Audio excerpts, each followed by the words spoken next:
નમસ્કાર, કલમ યુદ્ધ સમાચારની સાથે હું છું આપની સાથે પાયલ બામભણિયા। તો જોઈએ આજના મહત્વના સમાચારમાં।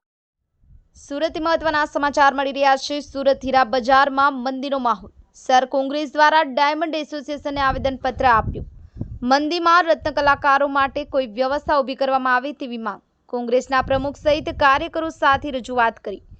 રત્ન કલાકારોને જે કંપનીમાંથી છૂટા કર્યા તેમને પરત લેવામાં આવે। રત્ન કલાકારોને આર્થિક પેકેજ આપવામાં આવે। સુરતમાં રત્ન કલાકારોનું સર્વે કરી બાળકો અને ઘર ખર્ચ માટે કોઈ વ્યવસ્થા ઊભી કરવામાં આવે તેવી માંગ કરી। સુરત ડાયમંડ એસોસિએશને રજૂઆત કરી સરકાર પાસે માંગણી કરી। કલમ યુદ્ધ સમાચાર સુરત।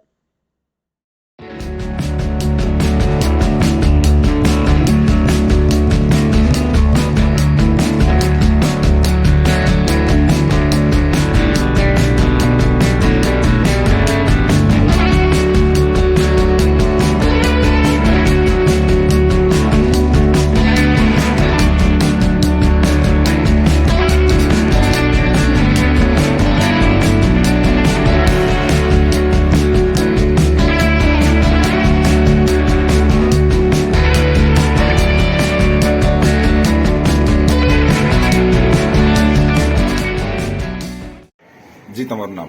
કલ્પેશ બારોટ, પ્રવક્તા સુરત શહેર જિલ્લા કોંગ્રેસ સમિતિ।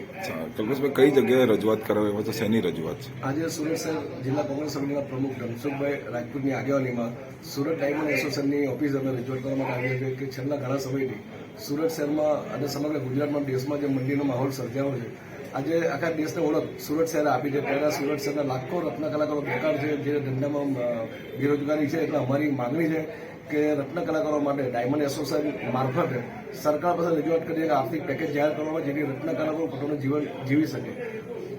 આગામી સમયમાં દિવાળીનો સમય આવી રહ્યો ત્યારે ઘણા રત્નકારો આત્મહત્યા કરી રહ્યા છે, એ લોકોને રોકવા માટે હેલ્પલાઇન જાહેર કરવી જોઈએ એવી માંગણી સુરત શહેર કોંગ્રેસ સમિતિ દ્વારા હતી। અને બીજું ખાસ કરીને અમને આનંદ છે કે કોંગ્રેસની પરિસ્થિતિ એટલી ખરાબ છે કે તમામ ખાતા સરકાર દ્વારા સીલ કરવામાં આવ્યા હોવા છતાં સુરત શહેર કોંગ્રેસના પ્રમુખ ધનસુખભાઈ રાજપૂત દ્વારા રત્ન કલાકારોના હિટ માટે ડાયમંડ એસોસિએશનને 1 લાખ રૂપિયા આપવાની જાહેરાત કરી છે। અને આશા રાખીએ કે શહેરના ઘણા ઉદ્યોગપતિ પણ આ રીતે ડાયમંડ એસોસિએશન સાથે જોડાય અને રત્ન કલાકારોના હિત અને હક અધિકારની લડાઈ માટે બહાર આવે એ મારી એક વિનંતી છે।